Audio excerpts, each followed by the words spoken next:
साथियों, आज हम बताने वाले हैं कि उत्तल दर्पण में शीत करे कि ए बराबर आर बाई टू यानी या आर बराबर 2f ये क्या है, हमें शीत करके दिखाना है।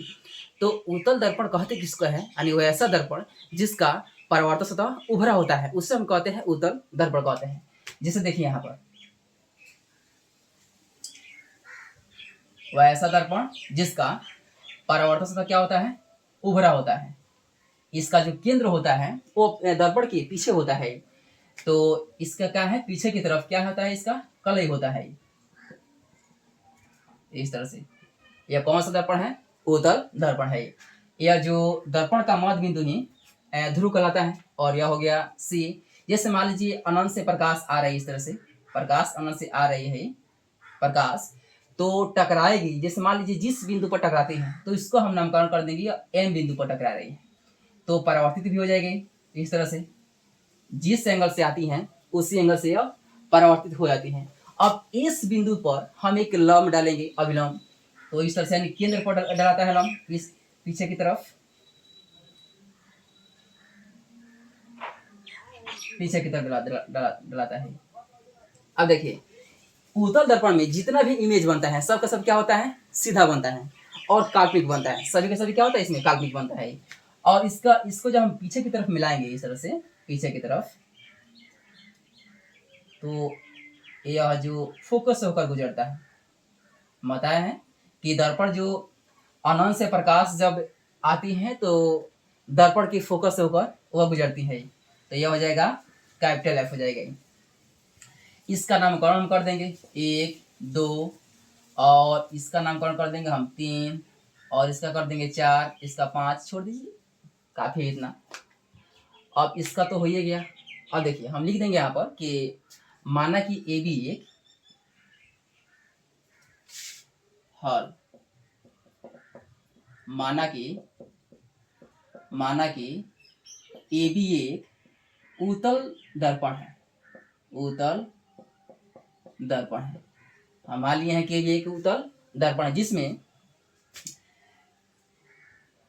जैसे एम एन किरणें आ रही है और एम एस दिशा में गमन कर रही है।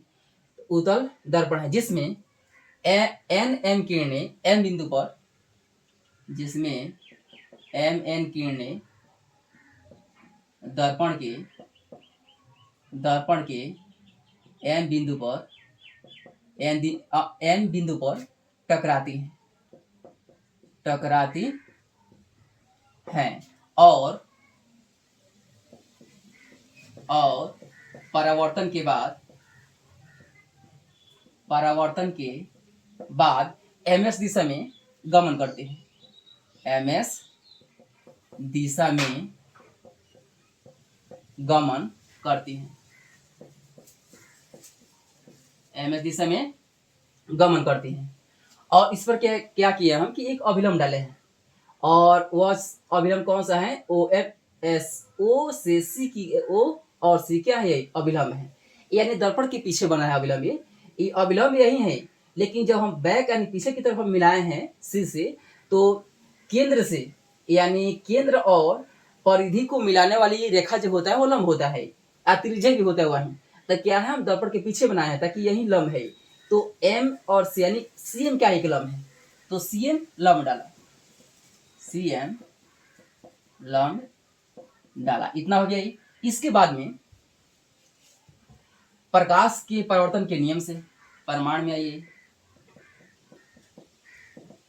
प्रकाश के परावर्तन के नियम से जब प्रकाश के परावर्तन के नियम से आइएगा तो कोण 1 जो है वो कोण 2 के बराबर हो जाएगा।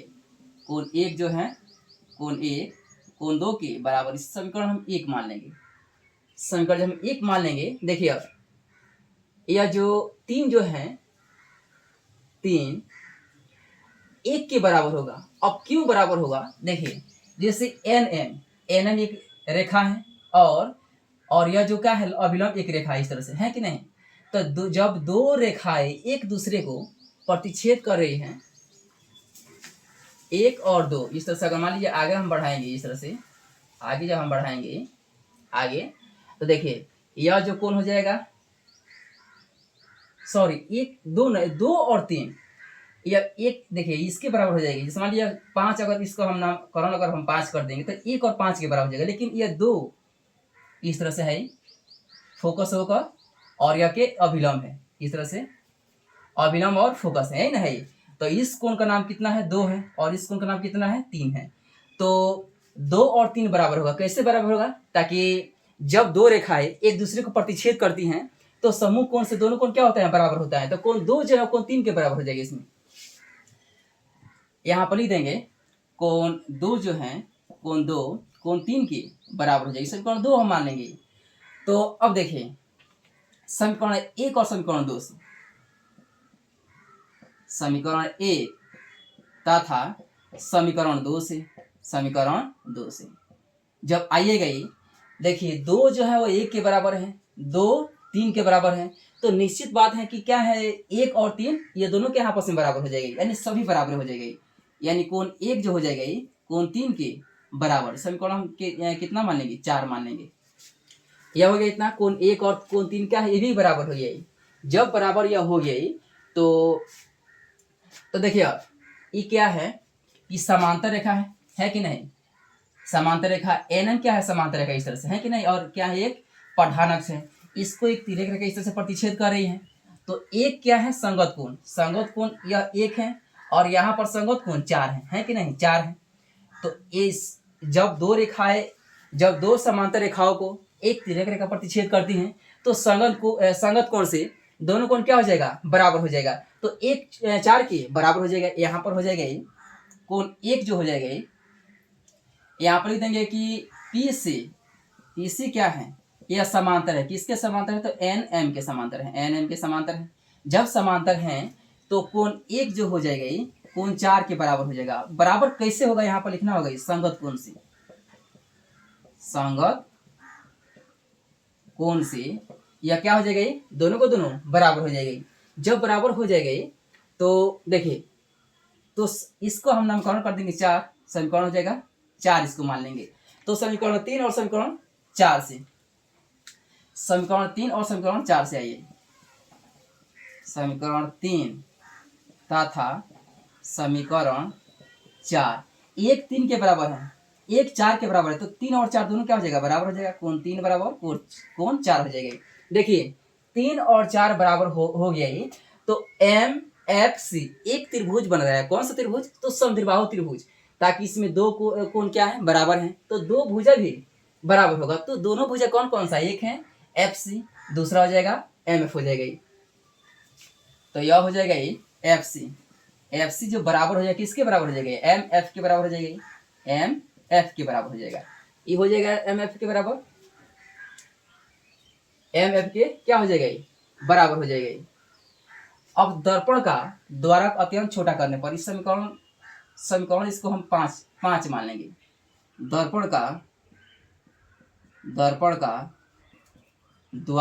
अत्यंत छोटा करने पर, अत्यंत छोटा करने पर जब दर्पण का द्वारक छोटा हो जाएगा ये, तो यह जो बिंदु है यहाँ पर आ जाएगा। तो यह जो एफ से एम की लंबाई है खत्म हो जाएगा, यानी यह जो लंबाई है यह बिंदु आ जाएगा यहाँ पर। तो एफ एम की लंबाई एफ पी के बराबर हो जाएगा, यानी पी एफ के बराबर हो जाएगी। तो यहाँ पर लिख देंगे कि एम एफ पी एफ जो हो जाएगा ये वह एम एफ की बराबर। समीकरण इसको हम 6 मान लेंगे। तो समीकरण 5 और समीकरण 6 से, समीकरण 5 और 6 से ये क्या हो जाएगा, ये एम एफ जो है वो एफ सी के बराबर है, और एम एफ क्या है, पी एफ के बराबर है। तो एफ सी और पी एफ दोनों क्या हो जाएगा, बराबर हो जाएगा। एफ सी और पी एफ दोनों क्या हो जाएगा, बराबर हो जाएगी, बराबर हो जाएगा। अब देखिए पी से सी की लंबाई हमें निकालना है, पी से सी की लंबाई निकालना है। तो इन दोनों को हम अगर जोड़ देंगे तो पी से सी की लंबाई, कुल लंबाई निकल जाएगी। तो P F plus F C यह हो जाएगा। तो पी सी बराबर पी एफ जे कहते हूँ ताकि हमें फोकस निकालना है। और एफ सी जो है, एफ सी वह एम एफ के बराबर है, और एम एफ जो है वह पी एफ के बराबर है। और एफ सी जो है, एफ सी एम एफ के बराबर, एफ सी क्या है, एफ सी एम एफ, और एम एफ पी एफ के बराबर है, पी एफ के बराबर है। तो यहाँ पर पी एफ लिख देंगे, सब का सब क्या है, बराबर है। तो एफ पी सी जो हो जाएगा ये P F two P F, इतना हो जाएगा ये। तो पी सी क्या है, पी सी केंद्र से परिधि वक्रता केंद्र और ध्रुव के बीच की दूरी को वक्रता त्रिज्या कहते हैं। तो इसको हम आर से लिख देंगे, दो के दो यहाँ, एफ पी एफ क्या है, दर्पण का फोकस यानी फोकस और ध्रुव के बीच की दूरी को फोकसांतर कहते हैं। इसे स्मॉल एफ से सूचित किया जाता है। तो हमें इतना दिखाना था, इतना नहीं दिखाना था ये, या एफ बराबर आर बाई टू भी हमें दिखाना है। तो टू क्या है, गुना में इधर रहेगा तो भाग में हो जाएगी, तो ए बराबर आर बाई टू हो जाएगा। हो गया इसका आंसर, यानी सिद्ध हो गया ही। तो वीडियो अच्छा लगा है तो फॉलो जरूर कीजिएगा।